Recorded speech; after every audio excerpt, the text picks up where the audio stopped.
I call this lesson Race 101 because this is the very basic things that everybody should know about a race. There are four factors involved that determine who wins a race. One, and the one that most of us look at, is the pip count. In this case, the pip count is the same, 57 to 57.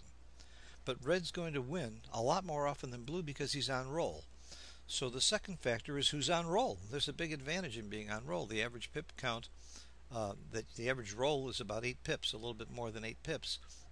And if you both roll about average, the one who rolls first has got a big advantage. He's got about an 8 pip advantage, and he's going to get off at least one roll sooner. So because red's on roll here, he's going to win this game about 63% of the time just by being on roll. If blue were on roll, he would win 63% of the time. So it's not just the pip count. Who's on roll is a big factor.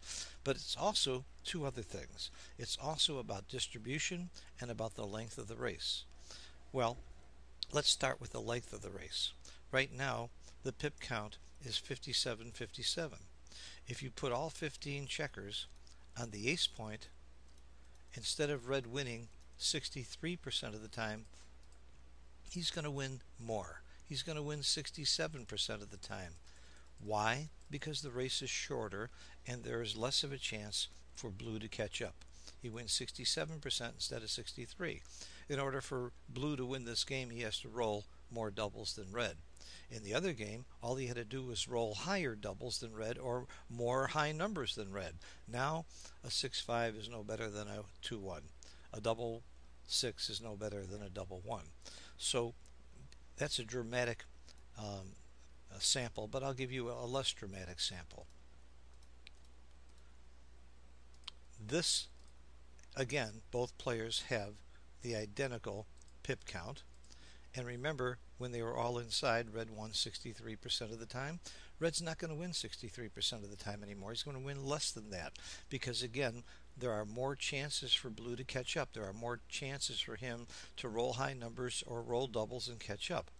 So red, instead of winning this game 63% of the time as he did when I had all the checkers inside, he only wins it 56% of the time. And keep in mind, I'm running this as a double match point situation.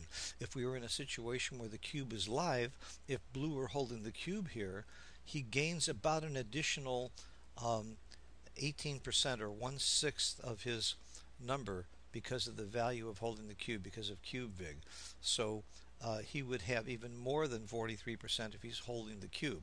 So that needs to be taken into account also. So actually we really have a fifth factor that determines who's going to win a race, and that's the position of the cube.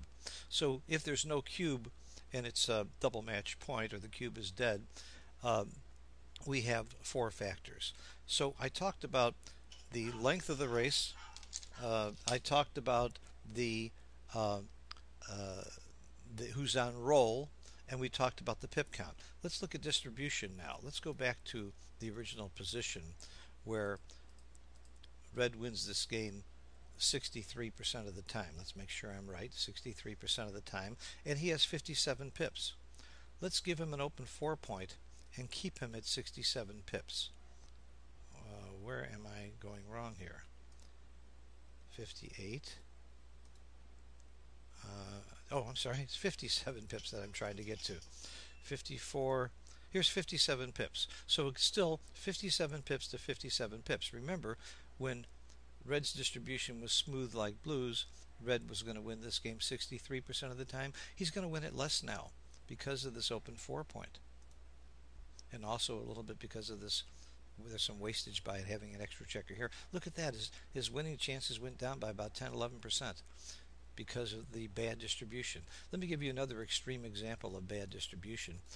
Keeping it again at 57 pips. Let's see if I can get there. 54.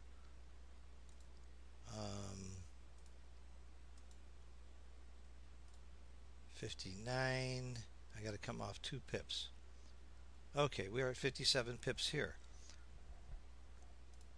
He only wins the game 46% of the time because of this horrible distribution.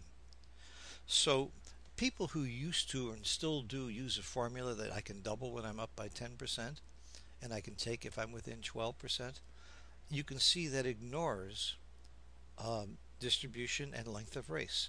So if you're trying to figure out if you should double and if you should take, you need to take into account the length of the race and distribution, as well as the pip count and who's on roll. Well, Walter Trice developed a formula that does this, that adjusts for distribution. Tom Keith developed the Keith count formula, which is very similar to Trice and a slight improvement statistically on the Trice formula, and I think is the one that I use most of the time, although a lot of people still use Trice because in certain types of distribution, Trice is very good. The Kleinman count, Danny Kleinman came up with a fairly complicated mathematical method of doing coming up with the winning percentage for both sides. That's a very good system. John O'Hagan uses it over the board, and several other really top players use it over the board. And I've learned it, and I can use it over the board, but it takes me quite a while, and the math is complicated, and usually I can do it better and just as accurately, or almost as accurately, in most positions using the Keith count. When all the checkers are inside, EPC, effective pip count, is very, very good and very important, and I do have a video on that that is available, that was made by John O'Hagan and myself, that explains EPC very, very well. You can contact me for information on how to get the video. And also, when we get down to just a few rolls, just knowing reference positions and rolls versus rolls positions. For example, we know that a 4-roll is a bear take for money. Blue wins this game about 24.5% of the time, 24.7% of the time. And a 3-roll is a drop for money, and blue wins this game about 20% of the time, 20.6% of the time. So just knowing these as references, you can interpolate from there on short roll positions.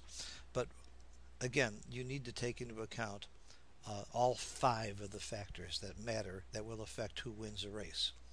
That is the pip count, the distribution, who's on roll, the length of the race, and the position of the cube.